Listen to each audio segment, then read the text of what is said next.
இதில் நம்ம எதை பற்றி பார்க்க போகிறோம் அப்படின்னா என்எல்சியில் அப்ரெண்டிஸுக்கான ஜாப் நோட்டிஃபிகேஷன் ரிலீஸ் பண்ணியிருக்காங்க. அதை எப்படி அப்ளை பண்ண போகிறோம் தான் பார்க்க போகிறோம். ஃபர்ஸ்ட் அதுக்கான அஃபிஷியல் வெப்சைட் வந்து நீங்கள் ஓப்பன் பண்ணிட்டீங்க அப்படின்னா உங்களுக்கு இப்படி ஒரு பேஜ் ஓப்பன் ஆகும். இந்த பேஜில் பார்த்தீங்க அப்படின்னா அட்வர்டைஸ்மெண்ட்ஸ்னு கொடுத்துருக்காங்க. வியூ அட்வர்டைஸ்மெண்ட்ஸ்னு ஒரு ஆப்ஷன்ஸ் இருக்குது. அதை நான் கிளிக் பண்ணிக்கிறேன். கிளிக் பண்ணிட்டீங்க அப்படின்னா உங்களுக்கு நோட்டிஃபிகேஷன்ஸ் வந்து உங்களுக்கு ஷோ ஆகும். Notifications are invited via online only from the eligible wards of NLCIL project affected persons PAP பர்சன்ஸுக்கான அப்ரெண்டிஷிப் ஜாப் வந்து நோட்டிஃபிகேஷன் ரிலீஸ் பண்ணியிருக்காங்க. அதை பார்த்தீங்கன்னா PAP பர்சனுக்காக மட்டும்தான் இந்த ஜாப் நோட்டிஃபிகேஷன்ஸ் வந்து ரிலீஸ் பண்ணியிருக்காங்க. இதில் ட்ரேட் அப்ரெண்டிஸ் கிராஜுவேட் அப்ரெண்டிஸ் கொடுத்துருக்காங்க, நான் இன்ஜினியரிங் கிராஜுவேட் அப்ரெண்டிஸ் கொடுத்துருக்காங்க, ட்ரேட் அப்ரெண்டிஸ் கொடுத்துருக்காங்க, இன்ஜினியரிங் கிராஜுவேட் அப்ரெண்டிஸ், தென் வந்து டெக்னீஷியன்ஸ் டிப்ளமோ அப்ரெண்டிஷன் தனித்தனியாகவே கொடுத்துருக்காங்க.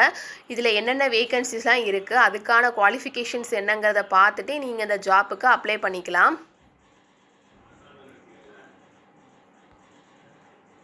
டோட்டலாக பார்த்தீங்க அப்படின்னா ட்ரேட் அப்ரெண்டிஸுக்கு 352 வேகன்சிஸ் இருக்குது. நான் இன்ஜினியரிங் கிராஜுவேட் அப்ரெண்டிஷிப் பார்த்தீங்கன்னா 221 வேகன்சிஸ் இருக்குது.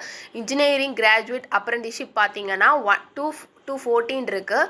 டெக்னீஷியன்ஸ் டிப்ளமோ அப்ரெண்டிஷிப் பார்த்தீங்க அப்படின்னா 88 இருக்குது. டூரேஷன் ஆஃப் ட்ரைனிங் பார்த்தீங்கன்னா 12 மந்த்ஸு. மந்த்லி ஸ்டைஃபண்ட் பார்த்தீங்க அப்படின்னா ஒவ்வொரு போஸ்ட்டுக்கு தகுந்த மாதிரி உங்களுக்கு வேரி ஆகும். இதில் ட்ரேட் அப்ரெண்டிஷிப் பார்த்தீங்கன்னா 12,000 கொடுத்துருக்காங்க. நான் இன்ஜினியரிங் கிராஜுவேட் அப்ரெண்டிஷிப் பார்த்தீங்க அப்படின்னா 12,524 கொடுத்துருக்காங்க. அதே மாதிரி 15,028 கொடுத்துருக்காங்க. இன்ஜினியரிங் கிராஜுவேட் அப்ரெண்டிஷிப் பார்த்தீங்கன்னா 15,028. தென் டெக்னீஷியன் டிப்ளமோ அப்ரெண்டிஷிப் பார்த்தீங்க அப்படின்னா 12,524 கொடுத்துருக்காங்க. அதுக்கான எஜுகேஷன் குவாலிஃபிகேஷன்ஸ் டீட்டெயில்ஸ் எல்லாமே இதில் கொடுத்துருக்காங்க. குவாலிஃபிகேஷன்ஸ் டீட்டெயில்ஸ் எல்லாமே செக் பண்ணிவிட்டு தென் இந்த ஜாப்புக்கு நீங்கள் அப்ளை பண்ணிக்கலாம். என்னென்ன டாக்குமெண்ட்ஸ்லாம் உங்களுக்கு தேவைப்படும் அப்படின்னா passport size photographs, transfer certificate, Aadhaar card, educational document certificates வந்து உங்களுக்கு தேவைப்படும். Then community certificate, disability certificates, ex service மேனாக இருந்தீங்கன்னா ex service man certificate, then சிக்னேச்சர்ஸை ஸ்கேன் பண்ணி நீங்கள் அப்லோட் பண்ண வேண்டியது இருக்கும்.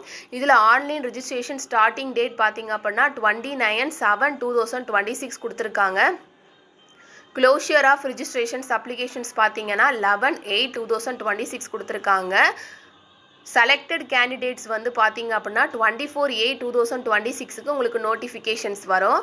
தென் டேட் ஆஃப் ஜாயினிங் பார்த்தீங்கன்னா 26/8/2026ன்னு கொடுத்துருக்காங்க.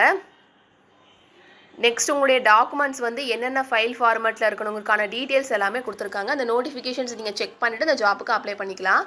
இப்போ ஃபஸ்ட் டைம் ரிஜிஸ்டர் பண்ண போகிறதுனால நியூ ரிஜிஸ்ட்ரேஷன்ஸ்னு ஒரு ஆப்ஷன்ஸ் இருக்குது. அதை நான் கிளிக் பண்ணி ரிஜிஸ்டர் நவுன்னு ஒரு ஆப்ஷன்ஸ் கொடுத்துக்கிறேன். ஃபஸ்ட்டு உங்களுடைய ஃபுல் நேம் வந்து நீங்கள் டைப் பண்ணிக்கணும். டைப் பண்ணிவிட்டு உங்களுடைய மெயில் அட்ரஸ் வந்து ரொம்ப ரொம்ப இம்பார்ட்டன்ட், அதை நீங்கள் டைப் பண்ணிக்கலாம். தென் மொபைல் நம்பர் நீங்கள் டைப் பண்ணிக்கணும். எந்த அப்ரெண்டிஷிப் போஸ்ட் ட்ரைனிங்க்கு நீங்கள் அப்ளை பண்ண போகிறீங்களோ அந்த போஸ்ட்டை நீங்கள் செலக்ட் பண்ணிக்கணும். உங்களுடைய டிசிப்ளின் எதுவோ அதை நீங்கள் செலக்ட் பண்ணிவிட்டு உங்களுடைய கேட்டகரியை நீங்கள் செலக்ட் பண்ணிவிட்டு இதில் தெரிகிற கேப்சா கூட டைப் பண்ணிவிட்டு ரிஜிஸ்டர்னு ஒரு ஆப்ஷன்ஸ் கொடுத்துட்டீங்க அப்படின்னா நீங்கள் ரிஜிஸ்டர் பண்ணிக்கலாம். ஒன்ஸ் நீங்கள் ரிஜிஸ்டர் பண்ணிட்டீங்க அப்படின்னா உங்களுடைய மெயில் ஐடிக்கு ஒரு ஆக்டிவேஷன்ஸ் லிங்க் சென்ட் பண்ணுவாங்க. தென் லாகின் ஐடி அண்ட் பாஸ்வேர்டும் சென்ட் பண்ணுவாங்க. நீங்கள் அந்த லிங்க்கில் போய் ஆக்டிவேட் பண்ணால் மட்டும்தான் உங்களுடைய மெயில் ஐடியை நீங்கள் லாகின் பண்ண முடியும், ஆக்டிவேட் பண்ணி லாகின் பண்ண முடியும். அதனால் உங்களோட மெயில் ஐடியை கரெக்ட் மெயில் ஐடி கொடுத்துட்டு தென் அந்த லிங்க் வந்து உங்கள் மெயிலுக்கு சென்ட் பண்ணுவாங்க. அந்த லிங்கை கிளிக் பண்ணிட்டீங்கன்னா உங்களுடைய அக்கௌண்ட்டை நீங்கள் ஆக்டிவேட் பண்ணிக்கலாம். ஆனதுக்கப்புறம் உங்களுடைய அப்ளிகேஷன் ஃபார்ம் வந்து உங்களுக்கு ஓப்பன் ஆகிடும். இதில் பார்த்தீங்க அப்படின்னா 6 ஸ்டெப்ஸ் கிட்டே நீங்கள் வந்து ஃபில்அப் பண்ண வேண்டியது இருக்கும். உங்களுடைய personal details, educational details, contacts and document details, then preview பண்ணி நீங்கள் பேமெண்ட் பண்ண வேண்டியது இருக்கும். நெக்ஸ்ட்டு பார்த்தீங்க அப்படின்னா இந்த டிக்ளரேஷன் பாக்ஸில் நீங்கள் டிக் பண்ணிவிட்டு ப்ரொசீடுன்னு ஒரு ஆப்ஷன்ஸ் இருக்குது, அதை நீங்கள் கிளிக் பண்ணிக்கிறோம். இப்போ இந்த வியூ அட்வர்டைஸ்மெண்ட்ஸை கிளிக் பண்ணிட்டீங்க அப்படின்னா இந்த ஜாப்புக்கான நோட்டிஃபிகேஷன்ஸ் எல்லாமே உங்களுக்கு ஷோ ஆகும். அதை கிளிக் பண்ணி நீங்கள் வந்து உங்களுடைய இந்த ஜாப்புக்கான டீட்டெயில்ஸ் எல்லாமே பார்த்துட்டு கூட இந்த ஜாப்புக்கு நீங்கள் அப்ளை பண்ணிக்கலாம்.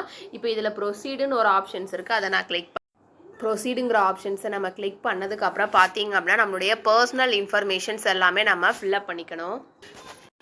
ஃபஸ்ட்டு உங்களுடைய நேம் வந்து நமக்கு ஷோ ஆகும். ஆல்ரெடி நம்ம நேம் கொடுத்து தான் நம்ம ரிஜிஸ்டர் பண்ணியிருப்போம். நெக்ஸ்ட்டு ஃபாதர் நேம் வந்து நம்ம டைப் பண்ணிக்கலாம். நெக்ஸ்ட்டு மதர் நேம் கேட்டிருக்காங்க, நம்ம டைப் பண்ணிக்கணும். தென் ஆதார் நம்பர் கேட்டிருக்காங்க. மொபைல் நம்பர் பார்த்தீங்க அப்படின்னா ஆதாரில் லிங்க் பண்ண மொபைல் நம்பரை நீங்கள் டைப் பண்ணிக்கணும். தென் டேட் ஆஃப் பர்த்தை நீங்கள் டைப் பண்ணிவிட்டு ஜெண்டரை வந்து நீங்கள் செலக்ட் பண்ணிக்கணும். கம்யூனிட்டி கேட்டிருக்காங்க, அதை செலக்ட் பண்ணிக்கலாம். ஃபிசிக்கலி டிசபிள்டு பர்சனான்னு கேட்டிருக்காங்க. பிடபிள்யூ பிடியா இருந்தீங்கன்னா எஸ்ங்கிற ஆப்ஷன்ஸ் கொடுத்துக்கலாம், அப்படின்னா நோங்கிற ஆப்ஷன்ஸ் நீங்கள் கொடுத்துக்கணும். எக்ஸ் சர்வீஸ் மேனா இல்லையான்னு கேட்டிருக்காங்க. எக்ஸ் சர்வீஸ் மேனா இருந்தீங்கன்னா எஸ்ங்கிற ஆப்ஷன்ஸ் கொடுத்துக்கலாம், அப்படி இல்லைனா நோங்கிற ஆப்ஷன்ஸ் நீங்கள் கொடுத்துக்கணும். கொடுத்துட்டு சேவ் அண்ட் நெக்ஸ்ட்டுங்கிற ஆப்ஷன்ஸ் கொடுத்துட்டிங்கன்னா உங்களுடைய பர்சனல் டீட்டெயில்ஸ் எல்லாமே நீங்கள் சேவ் பண்ணிக்கலாம். டீட்டெயில்ஸ் எல்லாமே ஃபில்லப் பண்ணி முடிச்சதுக்கப்புறம் பார்த்தீங்கன்னா எஜுகேஷ்னல் இன்ஃபர்மேஷன்ஸ் கேட்டிருக்காங்க. இன்ஸ்டியூட் நேம், ஸ்கூல் நேம் அல்லது காலேஜ் நேம்னு கேட்டிருக்காங்க, அதை நீங்கள் இதில் டைப் பண்ணிக்கணும். ட்ரேட் அல்லது டிசிப்ளின் கேட்டிருக்காங்க, டைப் பண்ணிக்கலாம். கம்ப்ளீஷன்ஸ் மந்த் அண்ட் இயர் கேட்டிருக்காங்க. எந்த இயரில் நீங்கள் கிராஜுவேஷன்ஸ் கம்ப்ளீட் பண்ணிங்களோ அந்த இயர் அண்ட் மந்த்தை நீங்கள் செலக்ட் பண்ணிக்கணும். பர்சன்டேஜ் ஆஃப் மார்க்ஸ் கேட்டிருக்காங்க, அதை நீங்கள் இதில் டைப் பண்ணிவிட்டு சேவ் அண்ட் நெக்ஸ்ட்டுங்கிற ஆப்ஷன்ஸ் கொடுத்துட்டிங்கன்னா உங்களுடைய எஜுகேஷ்னல் இன்ஃபர்மேஷன்ஸ் டீட்டெயில்ஸ் எல்லாமே நீங்கள் சேவ் பண்ணிக்கலாம்.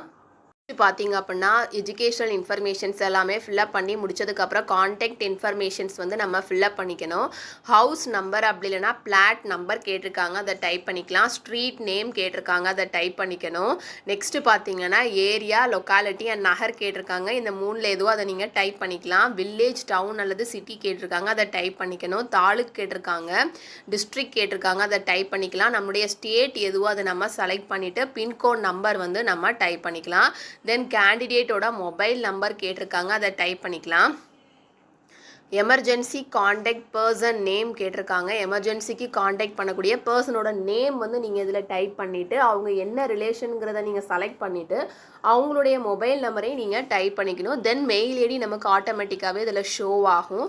நம்மளுடைய காண்டாக்ட் டீட்டெயில்ஸ் எல்லாமே கொடுத்து முடிச்சதுக்கப்புறம் சேவ் அண்ட் நெக்ஸ்ட்டுங்கிற ஆப்ஷன்ஸ் கொடுத்துட்டிங்கன்னா உங்களுடைய காண்டாக்ட் இன்ஃபர்மேஷன்ஸ் எல்லாத்தையுமே நீங்கள் சேவ் பண்ணிக்கலாம்.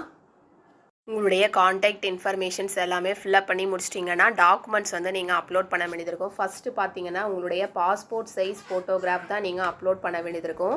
அதோட ஃபைல் டைப் பார்த்தீங்கன்னா ஜேபிஇஜி ஃபைல் ஃபார்மேட்டில் இருக்கணும். அதே மாதிரி 50 கேபிக்குள்ளே இருந்தால் மட்டும்தான் உங்களுடைய பாஸ்போர்ட் சைஸ் ஃபோட்டோகிராஃபை நீங்கள் அப்லோட் பண்ண முடியும். அதனால் 50 கேபிக்குள்ளே இருக்கிற மாதிரி உங்களுடைய பாஸ்போர்ட் சைஸ் ஃபோட்டோகிராஃபை ஸ்கேன் பண்ணி நீங்கள் அப்லோட் பண்ணிக்கலாம். நெக்ஸ்ட்டு பார்த்தீங்க அப்படின்னா ட்ரான்ஸ்ஃபர் சர்டிஃபிகேட் கேட்டிருக்காங்க. அது வந்து ஃபைல் டைப் பார்த்தீங்கன்னா ஜேபிஇஜி, அதுவும் 50 கேபிக்குள்ளே இருக்கணும். தென் ஆதார் அட்டையோட ஜெராக்ஸ் காப்பி கேட்டிருக்காங்க, அது பிடிஎஃப் அல்லது ஜேபிஇஜி ஃபைல் ஃபார்மேட்டில் இருக்கணும். அது வந்து 250 கேபிக்குள்ளே இருக்கணும். மதிப்பெண் சான்றிதழ், qualifications, SSLC mark sheets for date of birth ப்ரூஃபுக்காக கேட்டிருக்காங்க. பிடிஎஃப் அல்லது ஜேபிஇஜி ஃபைல் ஃபார்மேட்டில் இருக்கணும். அதுவும் 250 கேபிக்குள்ளே இருக்கணும். நெக்ஸ்ட்டு பார்த்தீங்க அப்படின்னா காஸ்ட் சர்டிஃபிகேட் கேட்டிருக்காங்க. அதுவும் பிடிஎஃப் அல்லது ஜேபிஇஜி ஃபைல் ஃபார்மேட்டில் இருக்கணும். 250 கேபிக்குள்ளே இருக்கணும். எக்ஸ் சர்வீஸ் மேனாக இருந்தீங்கன்னா எக்ஸ் சர்வீஸ் மேன் சர்டிஃபிகேட் வந்து நீங்கள் அப்லோட் பண்ண வேண்டியது இருக்கும். தென் பர்சன் வித் பெஞ்சுமா டிசபிலிட்டியாக இருந்தீங்கன்னா டிசபிலிட்டி சர்டிஃபிகேட் வந்து நீங்கள் அப்லோட் பண்ண வேண்டியது இருக்கும். சில வீடு மற்றும் நிலம் வழங்கியவர்கள் சமர்ப்பிக்க வேண்டிய கூடுதல் ஆவணம் பார்த்தீங்க அப்படின்னா பிஏபி சான்றிதழை வந்து நீங்கள் அப்லோட் பண்ண வேண்டியது இருக்கும். அது பிடிஎஃப் ஃபைல் ஃபார்மேட்டில் இருக்கணும். 250 கேபிக்குள்ளே இருக்கணும். என்எல்சி பணியாளர்களின் வாரிசுகளாக இருந்தீங்க அப்படின்னா எம்ப்ளாய் ஐடி கார்டு அல்லது ரிட்டையர்டு எம்ப்ளாய்டு ஐடி கார்டு வந்து நீங்கள் அப்லோட் பண்ண வேண்டியது இருக்கும். அதோட ஃபைல் சைஸ் பார்த்தீங்கன்னா பிடிஎஃப் ஃபைல் ஃபார்மேட்டில் இருக்கணும். அதோட சைஸ் பார்த்தீங்கன்னா 250 கேபிக்குள்ளே இருக்கணும். இறந்த பணியாளர்களின் வாரிசாக இருந்தீங்க அப்படின்னா கேன்சல்டு மெடிக்கல் புக் அல்லது documents ID card, retired supporting documents வந்து ID card, cancelled medical book, removal on roll copy அல்லது டெத் சர்டிஃபிகேட் ஏதாவது நீங்கள் அப்லோட் பண்ண வேண்டியது இருக்கும். இறந்த பணியாளர்களின் வாரிசாக இருந்தீங்க அப்படின்னா cancel medical book, removal on roll copy அல்லது டெத் சர்டிஃபிகேட் ஏதாவது ஒன்று நீங்கள் அப்லோட் பண்ண வேண்டியது இருக்கும். அதோட ஃபைல் டைப் பார்த்தீங்கன்னா பிடிஎஃப் ஃபைல் ஃபார்மேட்டில் இருக்கணும். ஃபைல் சைஸ் பார்த்தீங்க அப்படின்னா 250 கேபிக்குள்ளே இருக்கணும். இங்கே கொடுத்துருக்க டாக்குமெண்ட்ஸ் எல்லாமே சூஸ் ஃபைல்னு ஒரு ஆப்ஷன்ஸ் இருக்குது, அதை கிளிக் பண்ணி உங்களுடைய டாக்குமெண்ட்ஸ் எல்லாமே நீங்கள் அப்லோட் பண்ணி முடிச்சிட்டிங்க அப்படின்னா இதில் இந்த டிக்ளரேஷன் பாக்ஸில் நீங்கள் டிக் பண்ணிவிட்டு ப்ரிவ்யூன்னு ஒரு ஆப்ஷன்ஸ் இருக்குது, அதை கிளிக் பண்ணிட்டீங்க அப்படின்னா உங்களோட டீட்டெயில்ஸ் எல்லாமே உங்களுக்கு உங்களுக்கு ப்ரிவ்யூ ஆகும். நீங்கள் கொடுத்துருக்க டீட்டெயில்ஸ் எல்லாமே கரெக்டாக இருக்கா இல்லையா நீங்கள் நல்லா செக் பண்ணி பார்த்துட்டு தென் உங்களை அப்ளிகேஷன்ஸ் ஃபார்ம்ஸை நீங்கள் பிரிண்ட் பண்ணிக்கலாம். இந்த ஜாப்புக்கு எந்த ஒரு பேமெண்ட் எக்ஸாமினேஷன்ஸ் ஃபீஸ் எதுவுமே உங்களுக்கு பே பண்ண வேண்டிய தேவை கிடையாது. டாக்குமெண்ட்ஸ் எல்லாமே அப்லோட் பண்ணி முடிச்சதுக்கப்புறம் பார்த்தீங்க அப்படின்னா இவங்க கொடுத்துருக்க இந்த டிக்ளரேஷன் பாக்ஸில் டிக் பண்ணிவிட்டு ப்ரிவ்யூன்னு ஒரு ஆப்ஷன்ஸ் இருக்குது. அதை நீங்கள் கிளிக் பண்ணிக்கணும். கிளிக் பண்ணிட்டீங்க அப்படின்னா நீங்கள் அப்ளிகேஷன்ஸ் ஃபார்ம்ஸில் பிரிண்ட் பண்ண எல்லாமே உங்களுக்கு ஷோ ஆகும். நீங்கள் கொடுத்துருக்க டீட்டெயில்ஸ் எல்லாமே கரெக்டாக இருக்கா இல்லையா நீங்கள் ஒரு தடவை செக் பண்ணி பார்த்துக்கலாம். ஏதாச்சும் எரர் இருந்துச்சு அப்படின்னா உங்களுக்கு கிளியர் பண்ணணும் அப்படின்னா ப்ரீவியஸ்ன்னு ஒரு ஆப்ஷன்ஸ் இருக்குது. அதை கிளிக் பண்ணி ஏதாவது எரர் இருந்தால் கூட நீங்கள் கிளியர் பண்ணிக்கலாம். பண்ணிவிட்டு ப்ரிவ்யூங்கிற ஆப்ஷன்ஸ் கொடுத்துட்டிங்கன்னா உங்களோட அப்ளிகேஷன்ஸ் ஃபார்ம்ஸ் எல்லாமே உங்களுக்கு ஷோ ஆகும். அதில் பார்த்தீங்க அப்படின்னா ஷோ ஆனதுக்கப்புறம் உங்களோட அப்ளிகேஷன்ஸ் ஃபார்ம்ஸை நீங்கள் பிரிண்ட் பண்ணி வச்சுக்கலாம். இந்த ஜாப்புக்கு எந்த ஒரு எக்ஸாமினேஷன்ஸ் ஃபீஸுமே கிடையாது. ஃபீ எக்ஸப்ஷன்ஸ் தான் இந்த ஜாப்புக்கு. அதனால் நீங்கள் எந்த ஒரு பேமெண்ட்டுமே பண்ண வேண்டியது இருக்காது.